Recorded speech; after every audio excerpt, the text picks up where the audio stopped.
Hello. I want to share about something I learned in Matthew chapter 5.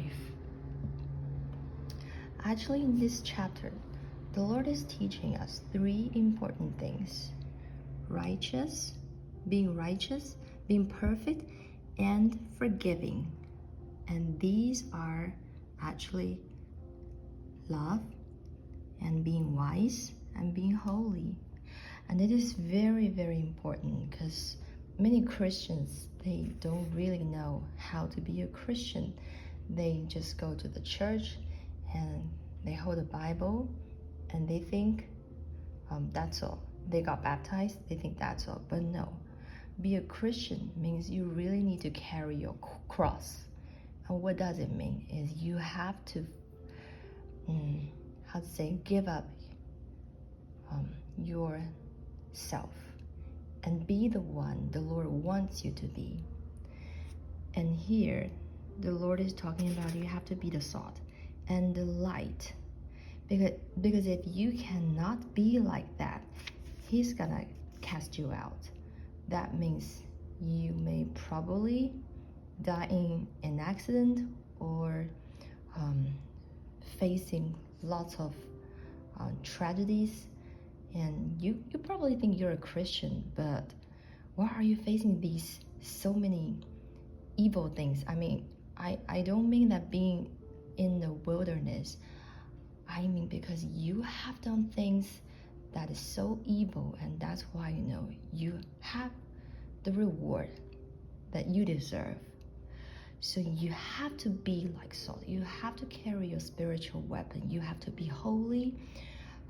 You have to have the light of God, because right now the devil is in this world and he's basically controlling everything. Of course, the Lord is the King of Kings, the Lord of Lords, but the devil still has power, doing all the damage he wants to do.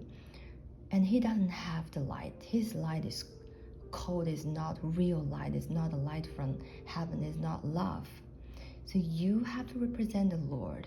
So you have to have a very different light from the devil. He is pretending to be the light of angel. The angel of light. But you are the true light. So that's why you have to really to be a very loving, forgiving, and righteous person. And here now, how the Lord is teaching you to be a righteous person is, first, Jesus told you in the Bible He's not here to destroy the law. Who made the law? God made the law.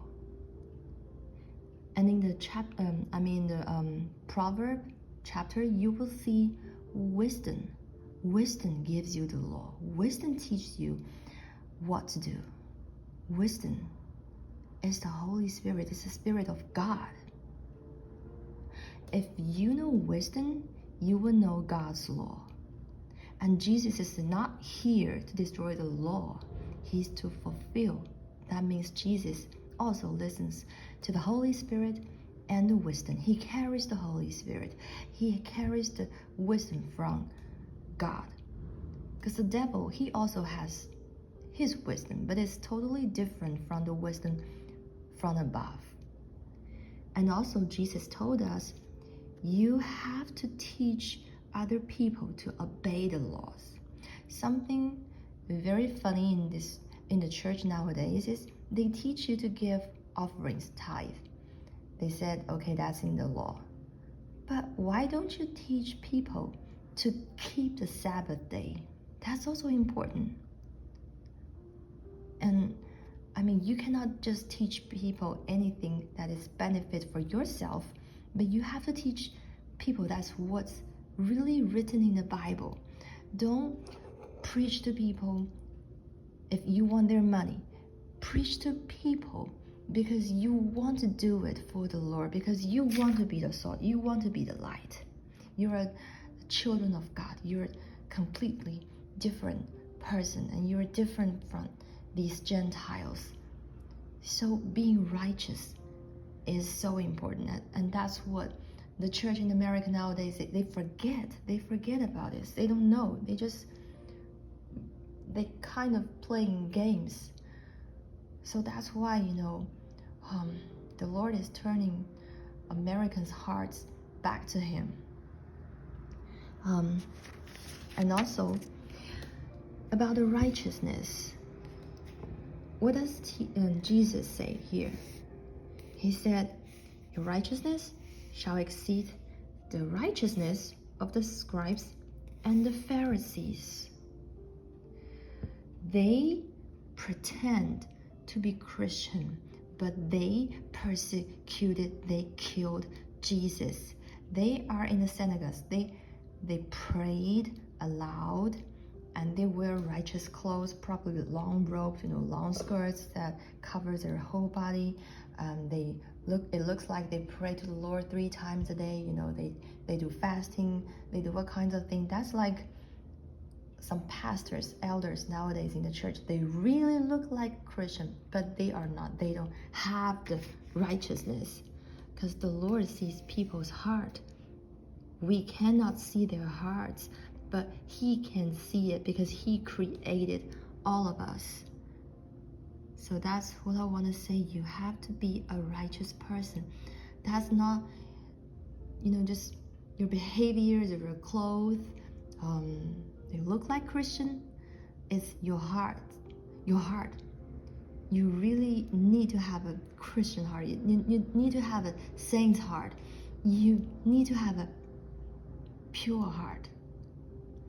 Because people's hearts are so evil. In American church, especially in American church, I'm not kidding. I come from China, and I was in Chinese church for only 2 months before I came to America. Even, the church there are not perfect because they don't have lots of resource from internet. Everything about God is banned there. You cannot, just find public preaching. Nothing is really open and public about God. But here in America, everything's free. Online, on YouTube, Facebook, you can find anything about God. You have so many good resources. But the Christian there, they're not perfect. I know they have some problems, of course. But they actually, you can see the hunger for the Lord are more than the people here. I feel so sad, for American church and American Christians, because you are so blessed to have all of these things in America.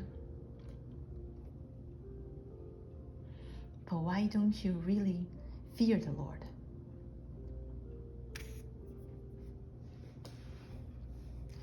So I really hope, God can change America, and we will keep praying for America. And I know many Christians all over the world, they're praying for America. Also Chinese Christians, because actually only America has the power from God to bring the revival on earth and help other nations.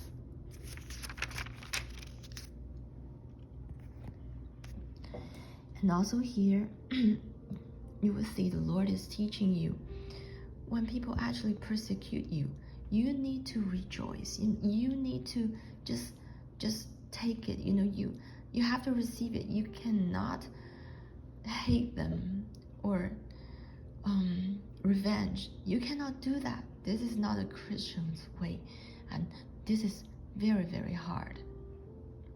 But through all these trials, persecution, troubles, being in the wilderness, all of these things, why the Lord let these things happen in your life? Because He wants you to bear the Holy Spirit fruits, to forgive people. Because one day you may see your enemies in heaven. It's very possible. And you need to love them, because you have to be with them forever in heaven, in New Jerusalem.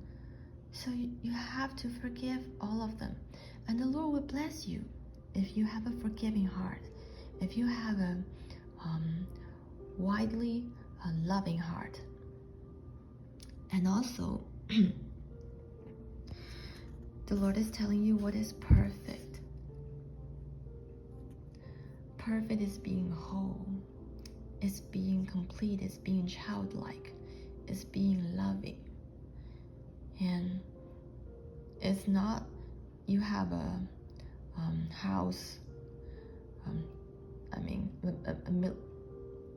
like so expensive house, millionaire house, and like a beach house in California, or have a luxurious cars, or companies that has over 1,000 employees, all kinds of things, or even being a president.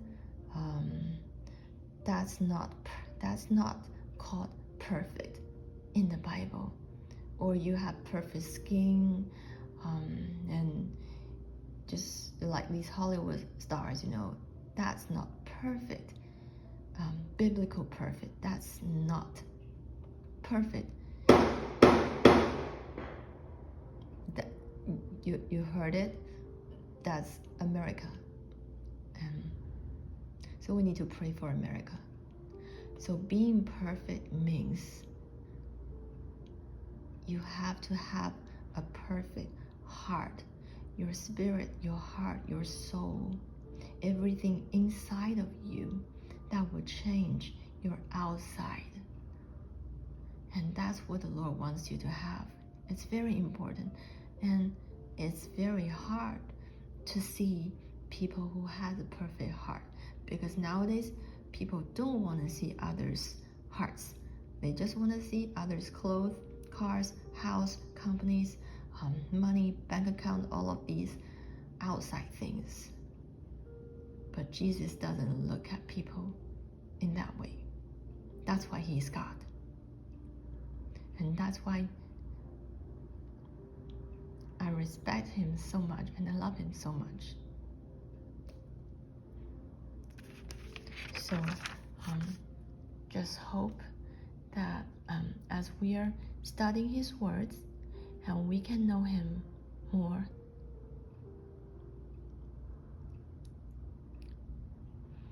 And let's keep praying for the revival. Thank God. Thank you.